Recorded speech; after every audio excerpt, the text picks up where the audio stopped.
The sun was setting over Chicago as the church bells tolled, marking the end of Emily's funeral.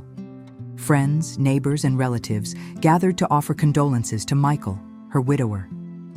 He stood tall, dressed in black, his polite smile rehearsed, as he shook hands and thanked everyone with measured words. Beside him was his 8-year-old daughter, Sarah, clutching a worn-out stuffed bunny she called Buddy. Her gaze was distant, searching through the crowd as if hoping to see her mother one more time. The church was full, but Sarah seemed utterly alone. While older women whispered about Michael's strength, Sarah swayed gently, a repetitive motion she had used since she was little to calm herself.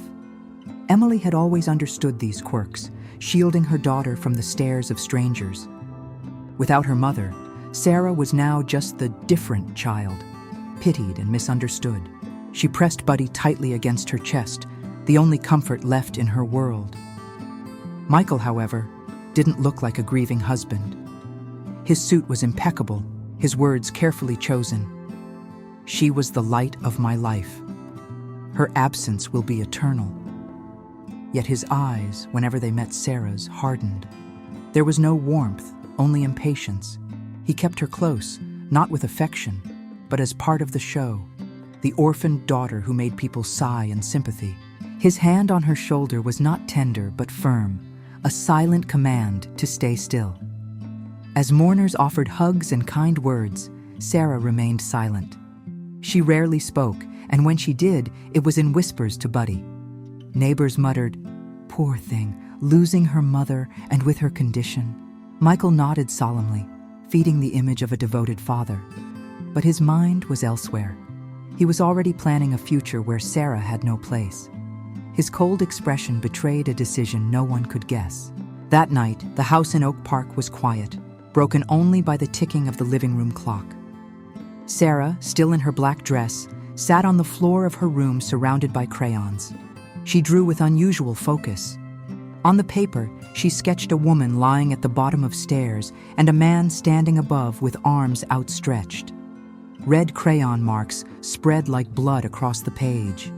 It was the memory of what her innocent eyes had seen. Michael entered without knocking. His face expressionless, he tore the drawing from Sarah's hands. Without shouting, but with a firm tone, he ripped the paper into pieces. "Don't ever draw this again," he ordered, tossing the scraps into the trash. Sarah hugged Buddy tighter and rocked back and forth faster. Michael watched her for a moment, then said coldly, "Get your coat. We're going out."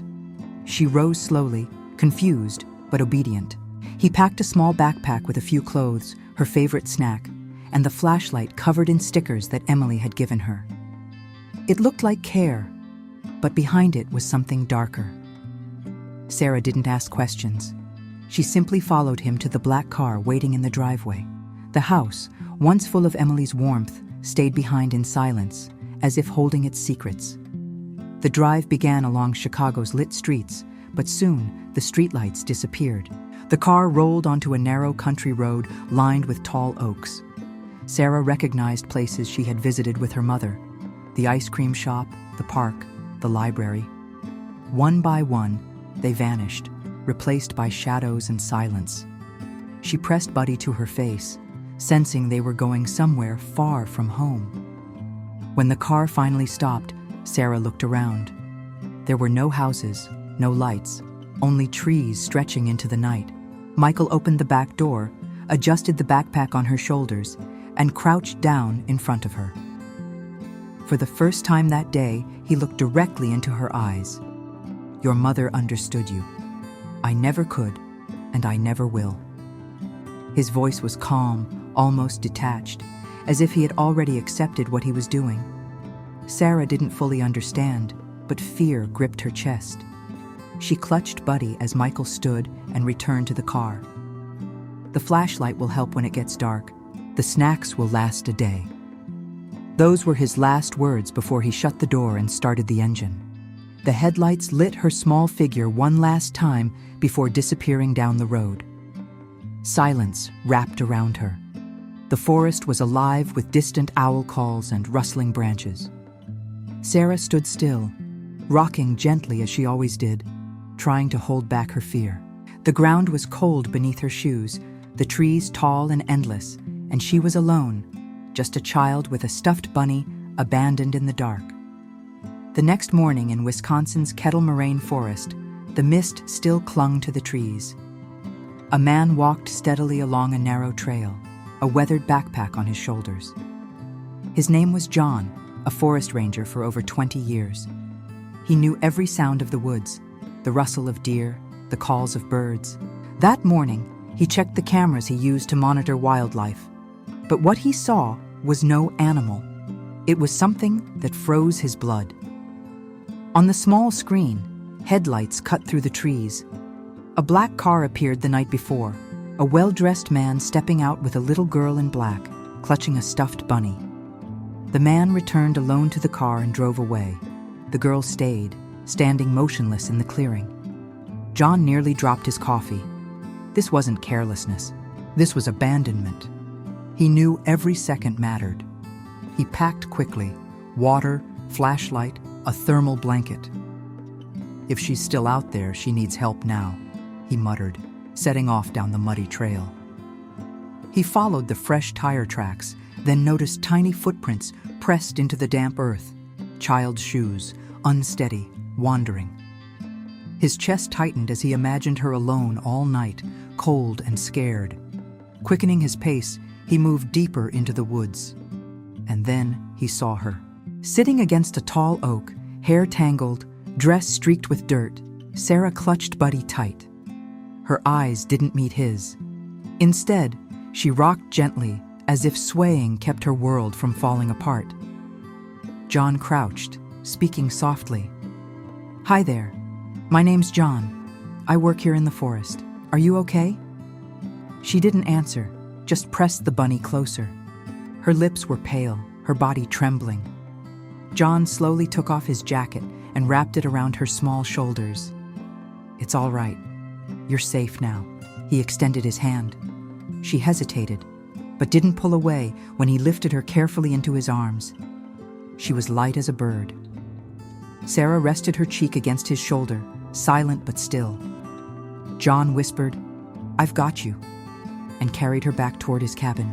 Each step weighed with urgency. His cabin was simple, tucked among pines.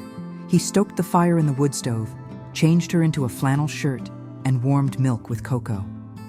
Sarah sipped it quietly, never letting go of Buddy. John didn't press her with questions. Instead, he reassured, "You're safe here. Nobody will hurt you." The silence was heavy, but he could feel the fragile trust building with every moment she stayed. Protocol told him to radio the authorities. He did. Found a young girl alone in the forest. The voice on the other end didn't sound relieved. It was sharp. "Bring her to the central station. The father's desperate." The way they stressed "the father" made his gut twist. How did they already know? And why the urgency? John ended the call, unconvinced he should follow that order. He glanced at Sarah, who had picked up a scrap of paper and crayons from the table. With steady strokes, she drew stairs, a woman fallen at the bottom, and a man looming above. It was a chilling echo of the truth she carried. John's heart pounded. "Is this what you saw?" he asked gently. Sarah didn't speak, but gave a tiny nod, eyes fixed on the drawing. The silence said more than words. John realized she wasn't just abandoned. She was a witness, a child who had seen something terrible. If he handed her over, she'd be swallowed back into her father's world, where influence and connections could silence everything. Protecting her was dangerous, but leaving her in his hands was unthinkable. He needed someone outside the system, someone he could trust. Only one name came to mind: Claire, his niece, a journalist in Chicago. Known for exposing corruption, she had never backed down from a fight. He hesitated, then dialed. She answered quickly, "Uncle John? Is everything all right?" His voice was tight. "I can't explain on the phone, but I found a girl. She needs help. It's urgent and dangerous." There was silence, then her firm reply. "I'm coming. Stay put.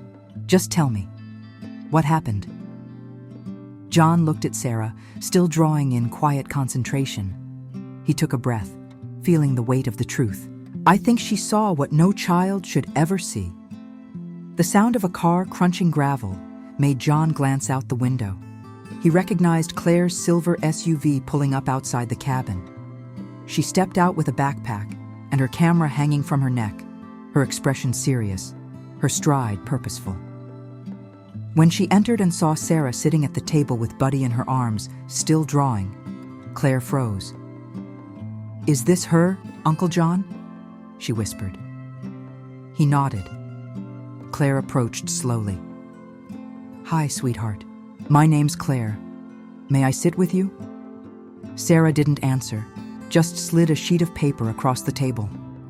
On it, she had drawn a house with many windows, stairs leading down, a woman lying at the bottom, and a tall figure above. Claire's throat tightened. She looked at John, her eyes wide. "Uncle, this isn't just a hunch. She witnessed something horrific." Sarah kept sketching. Now, 3 figures in uniform appeared beside the tall man. Claire leaned closer. "Who are they, Sarah?" The girl didn't speak, but whispered something to Buddy. John explained softly.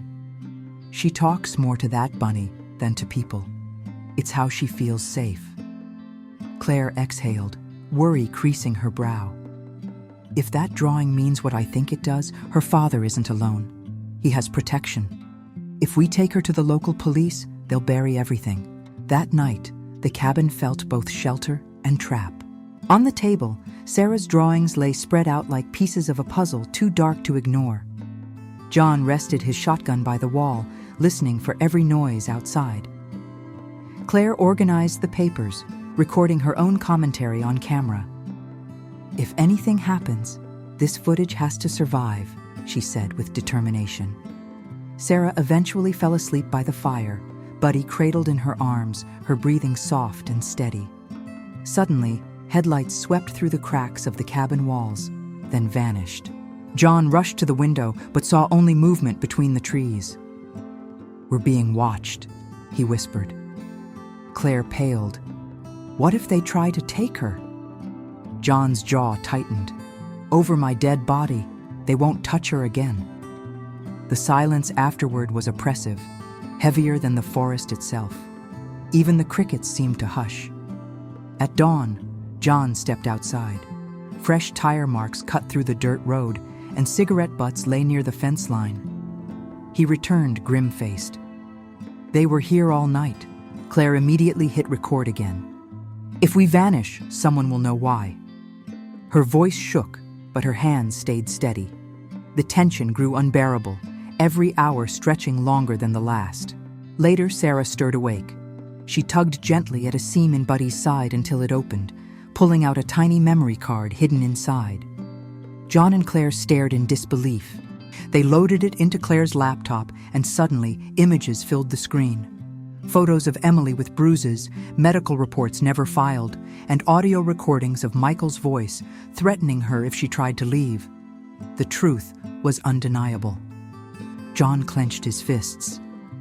He hurt his wife and killed her, and now he wanted to erase the only witness. Claire recorded every file, her pulse racing. These documents could bring him down. They're dynamite. Sarah sat silently, hugging Buddy, her wide eyes fixed on the screen. She didn't understand every detail, but she seemed to know her mother's courage had left her a way to fight back. A thunderous knock rattled the cabin door. "Police! Open up now!" The voice outside was sharp, commanding. John grabbed his shotgun, his eyes never leaving the door. Claire whispered urgently, "If they're his men, they'll take her and destroy the evidence." From outside, the pounding grew louder, wood splintering with each hit. Sarah began to cry softly, rocking back and forth, whispering, "Don't open, don't open."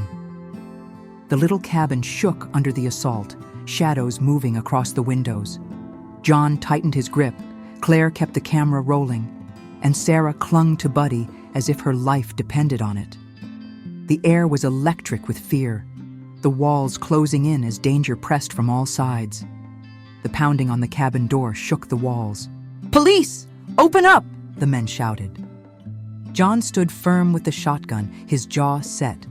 Claire kept filming on her phone, whispering, "This might be our only proof." Sarah huddled in the corner, clutching Buddy so tightly her knuckles turned white, rocking and murmuring, "Don't open, don't open." The air was thick with fear, every second stretching like an eternity. "Show us your badges through the window," John barked. Silence followed, then an impatient voice snarled, "Enough games. Open the door or we'll break it down." That tone told them everything. They weren't here to protect Sarah. They were here to take her back. John pulled Sarah behind him, shielding her with his body. "Over my dead body," he muttered, steadying his aim. Just as the frame began to splinter, new sounds filled the air. Sirens, flashing blue and red lights bouncing off the trees. Multiple SUVs screeched to a halt outside.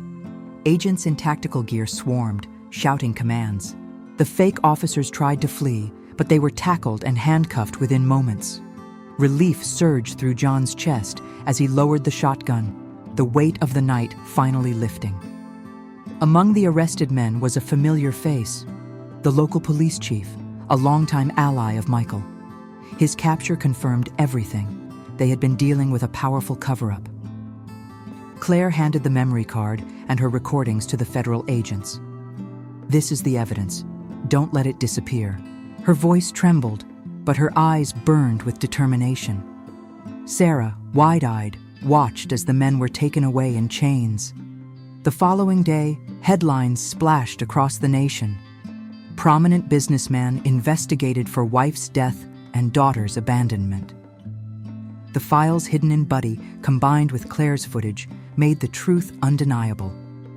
Michael's once untouchable reputation crumbled overnight. People who had been silent for years began to speak, adding their voices to the outcry. The walls of power around him collapsed piece by piece. Sarah was placed in the care of her great-aunt in a quiet town in Wisconsin. The elderly woman welcomed her with open arms, offering warmth that the child hadn't felt since Emily's passing. Surrounded by flowers in the garden and the smell of cookies in the oven, Sarah began to heal. Her drawings shifted too, more colors, fewer shadows. Buddy, her worn bunny, remained at her side, a symbol of both survival and truth. John returned to his ranger duties, though his life would never feel the same. Protecting Sarah had shown him a deeper purpose. Sometimes saving one fragile life mattered more than all the hours spent guarding the forest. Claire's work, meanwhile, brought her national recognition. But what truly mattered to her was giving voice to a child who had spoken through drawings when words failed. Her silence told the truth, louder than anything, she often said. Emily's memory lingered in every detail. It was her bravery that had placed the evidence in Sarah's toy, her last act of protection. And Sarah, despite her innocence, carried that torch forward. The little girl who swayed in silence had revealed the corruption of powerful men. A child's crayons and a stuffed bunny had brought justice where adults had failed. Stories like this remind us that pain often hides in plain sight. How many children, like Sarah, live in silence, waiting for someone to see them? How many truths remain locked away, disguised as ordinary things? Courage sometimes isn't loud or dramatic. It's simply refusing to look away. If this story moved you, share your thoughts in the comments and subscribe to our channel. Because in the end, truth always finds a way, sometimes through the smallest hands holding the simplest of toys.